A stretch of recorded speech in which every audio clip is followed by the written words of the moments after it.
BTN, kemudian Bapak Seskap. Jadi kami melaporkan sampai saat ini ada sekitar 40.000 rumah yang sudah kita bangun per 20 Oktober. Ya.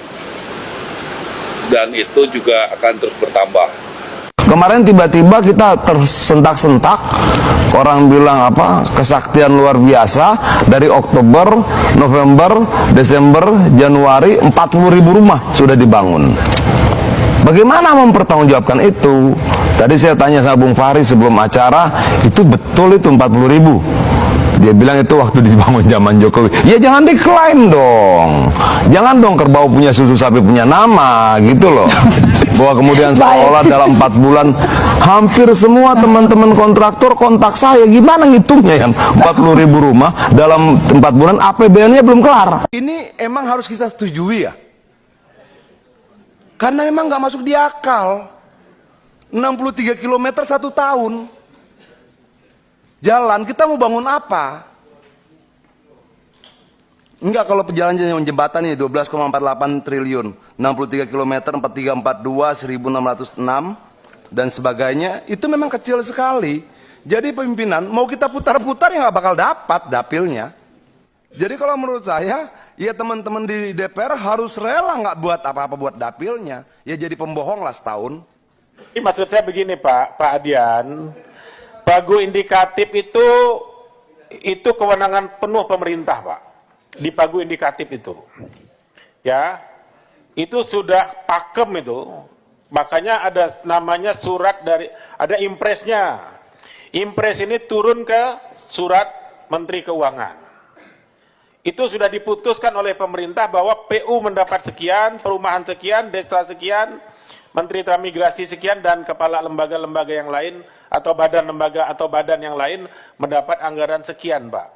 Sifat kita di sini memang selama ini sebetulnya begitu. Jadi tidak ada istilah kita setuju tidak setuju bahwa itu cukup tidak cukup. Itu seperti Pak Adian tadi bilang, tanggung jawab pemerintah.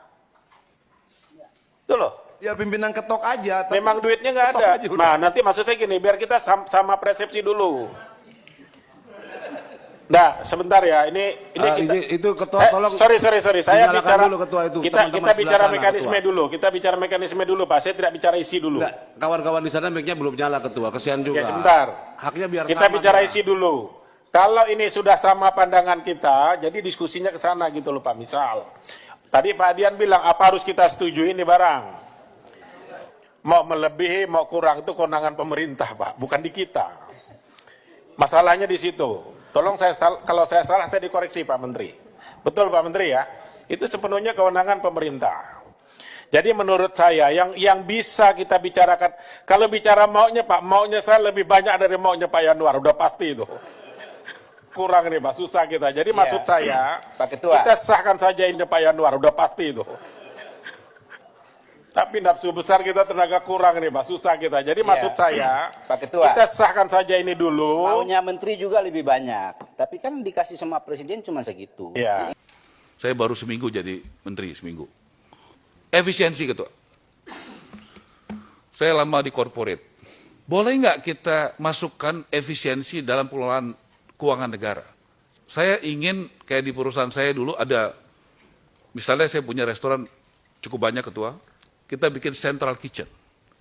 Belanja beras untuk satu restoran dengan 24 restoran, beda ketua, harganya. Banyak kemudahan yang dapat. Semen, kalau kita mau bangun 3 juta rumah, saya udah hitung angkanya belasan triliun. Kalau kita deal sama pabrik semen, kemudian kita minta diskon, itu baru satu. Itu bisa diskon berapa? Akan murah harga jual buat rakyat. Karena biaya-biaya untuk materialnya akan turun. Nah, boleh nggak saya lakukan itu? Efisiensi uang negara, sehingga nanti harga-harga rumah bukan naik tapi turun, ketua. Jadi kita bukan hanya sekedar mengamankan uang negara, tapi juga membuat efisien uang negara. Caranya gimana? Boleh nggak yang bagus-bagus dari korporasi? Central purchasing. Ada ratusan bahan material properti untuk rumah, ketua. Ketua pasti tahu dan teman-teman. Kalau itu kita bisa bikin Satu, itu akan terjadi penghematan yang luar biasa. Boleh nggak diizinkan oleh anggota DPR saya melakukan penghematan? Bukan hanya mengamankan uang negara. Supaya apa tujuan saya? Supaya harga rumah turun, jadinya pembeli rakyat. Kembali lagi di channel Sonka TV, salam inspirasi, salam NKRI, harga mati. Tentu kita sudah mendengarkan sedikit penjelasan dari Adian Apitupulu mengenai program-program yang kini dirancang oleh pemerintah saat ini. Tentu program ini mengherankan dan bahkan ini program dipegang oleh Marwara Sirait yang akan dijalankan oleh sebagai dia menteri, teman-teman. Jadi Adian Apitupulu komentari soal program tersebut. Menurut saya apa yang disampaikan oleh Adian Apitupulu ini sangat benarnya juga tidak masuk akal dengan program tersebut. Sebenarnya sah-sah saja ketika tidak merugikan negara, tidak merugikan masyarakat, ya sebenarnya sah-sah saja. Adian Apitupulu, politis yang terkenal dengan sikap vokalnya, menertawakan janji itu dalam diskusi yang mengalir seperti gelombang debat Sigit. Wakil Menteri Perumahan Fahri Hamzah juga ada Boni Minang, seorang anggota Satgas Perumahan. Adian menyoroti program 3 perumahan gratis. Dia mencecerkan, apakah 2 juta rumah di desa dan 1 juta di kota semua gratis? Fahri mengatakan semua gratis. Adian kembali mengejar, yakin benar? Enggak Fahri. Fahri kemudian menjawab, belum jadi keputusan. Ya nanti kita lihatlah. Boni turun menjadi sasaran tawa. Siapa pula makhluk yang namanya Boni Minang? Seseorang dengan nada sarkas akan menaburkan garam ke luka yang sudah mengganggam. Di luar layar, janji rumah gratis 3 juta unit itu menggenggam seperti kidung otopis. Ia terucap tanpa perhitungan yang jelas, menyerupai mantra yang dilemparkan tanpa peta. Apakah itu ambisi besar atau hanya cerminan kegangkapan seorang pemimpin? Dunia maya yang menghakimi. Berbagai akun di Twitter dari anonim hingga toko dengan nama besar menyampaikan kritik dengan gaya-gaya beragam. Ada yang tajam seperti belati, ada pula yang jenah hingga menguncang perut. Nah, di tengah sorak-sorai dan tawa, beberapa komentar menyelipkan keperhatian. Mereka mempertanyakan eksekusi program semacam ini, mengingatkan proyek-proyek sebelumnya seringkali mangkrak di tengah jalan. Nah, niatnya sih baik, cuman pada malas mikir uangnya dari mana, pola eksekusi bagaimana. Nah, tentu program ini membutuhkan yang sangat banyak. Jangan seperti program-program sebelumnya tidak terselesaikan. Jadi masyarakat pun berharap, dan ini masyarakat juga tentu menggali kejelasan program tersebut. Nah, kita sebagai masyarakat pun, apakah hanya janji manis? Tentu kita tidak butuh dengan janji manis. Janji yang gagal berdiri.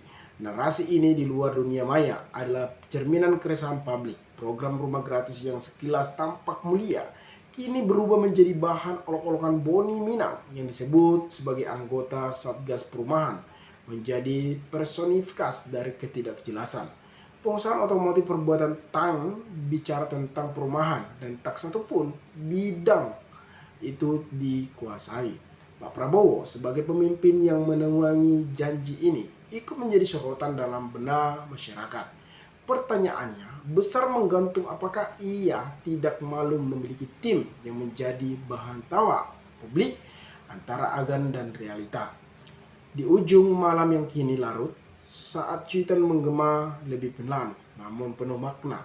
Makan gratis, rumah gratis, transportasi gratis, tapi perhitungannya nol.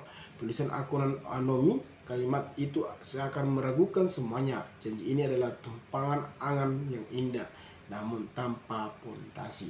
Nah, teman-teman, mungkin sekian video ini. Jika ada pertanyaan atau tanggapan dari teman-teman, maka berikanlah tanggapan teman kolom komentar agar kita bisa saling tukar pikiran satu antara lain. Salam inspirasi, salam NKRI. Sonka TV melaporkan.